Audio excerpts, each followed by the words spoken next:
I to say this on Instagram, but I realized that um, I'm going to make many people who I'm not talking about actually come for me and feel like I'm attacking them and stuff. And it's something I spoke about before, but I didn't put it this way. A divorced man is going to waste your time.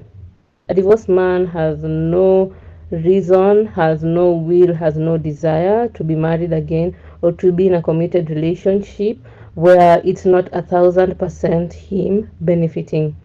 Because when he was married, he realized that he cannot escape accountability, he can't be lazy and stuff, he can't sit there like a boy waiting for his mother to feed him through his sippy cup. He realized that responsibilities have to be taken, and that's not what he signed up for in marriage, especially when the wife got sick.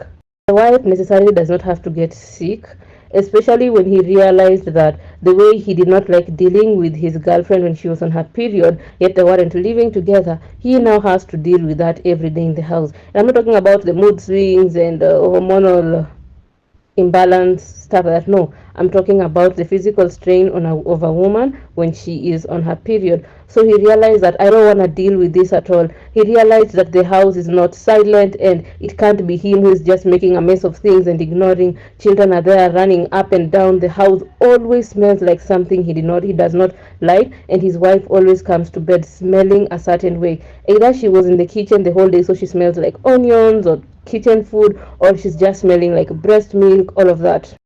But I'm saying the deeper things. I meant to just talk about the regular responsibilities, like when he realizes that the vows he said are things he has to actually put into action. He wasn't just saying that for the sake of, it's just a wedding and she wanted a wedding and or to make everyone happy, I've said the vows and stuff. He has to act on that. So even when he's divorced, he acts heartbroken and everything, but secretly he's very, very happy. Now when you're getting into a relationship with a divorced man, he's going to weaponize his broken heart against you so that you can do everything, you can go over and beyond and treat him like a baby in your belly that you've wanted so bad, and God has finally granted you that pregnancy, and you do anything for this child.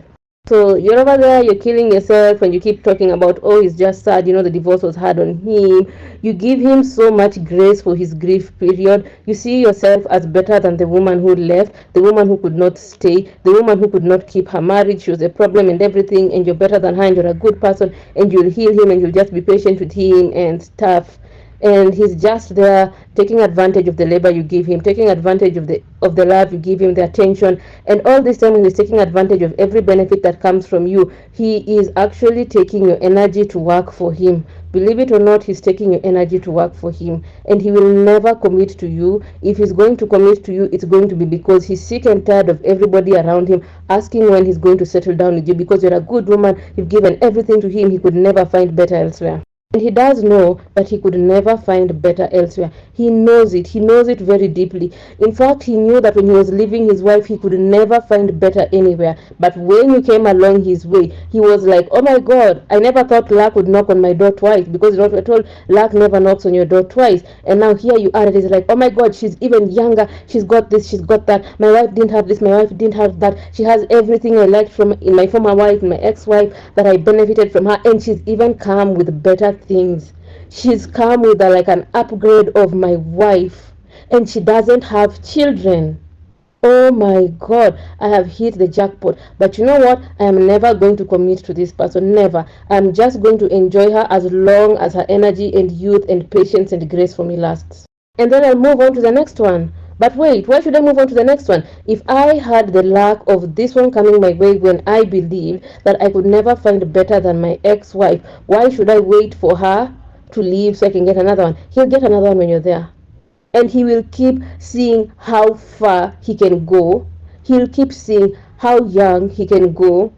That's what he'll keep seeing and doing. And once he's done with you and he's wasted your energy, he's harvested all your energy and he's improved his life and everything, he will leave you. He will leave you, and before you know it, he's going to have somebody else. And not that he stumbled on this other person immediately he left you. That person has been there. And yes, he can't stumble on somebody else immediately he leaves, and I'll tell you why. Energetically, women are attractive, they're charming, they have the energy to bring things in. That's who we are as women. And because you let him harvest your energy all this time, Now he's going to be using that feminine energy of yours to attract other women. Now, when women are the one who are bringing people in, bringing things in, money, wealth, luck, abundance, all the good things, and also all the bad things. For instance, if you know the mythology of La Llorona, you should actually go and read that. Now, that energy of yours, which is taken away from you, is what's now going to attract other women towards him.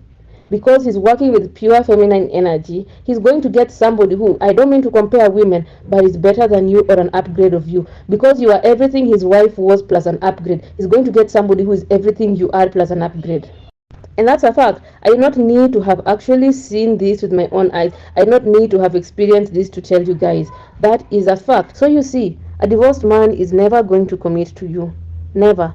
Do not waste your time. I'm not saying sit there and be like, oh, divorced men won't commit to me. Okay, it's okay. Let me go and run after this man, other man. Don't run after anything. As I've already said, you as a woman, you attract. You attract. You attract goodness, you attract greatness, you create. You attract and you create. What you attract and what you create is up to you. If you want to attract the good things, that is up to you. If you want to attract the bad things, that's also up to you. But you as a woman, you attract. Now, in as much as I said I do not want to post this on Instagram because it would offend people, I'm not going to post this on YouTube. I'm going to put all of this together and post it on YouTube.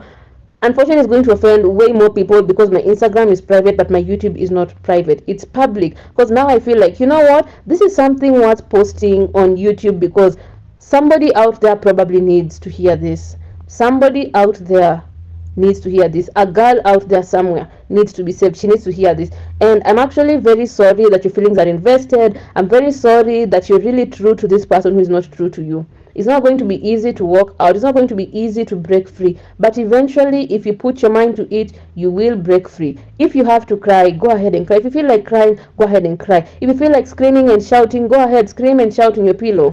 Scream and shout in an earthenware pot.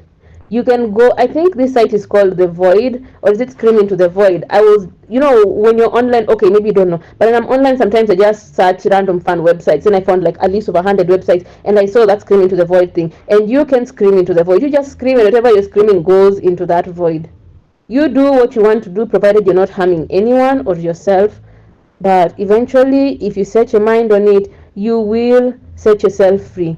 If you're unable to set yourself free emotionally, at least you will have set yourself free physically, and you will have stopped keeping communication with that person. Your emotions may still linger on, and you learn to live with them. It's like grief. When somebody close to us passes away, we never heal. That wound never heals, but we learn to live with the grief.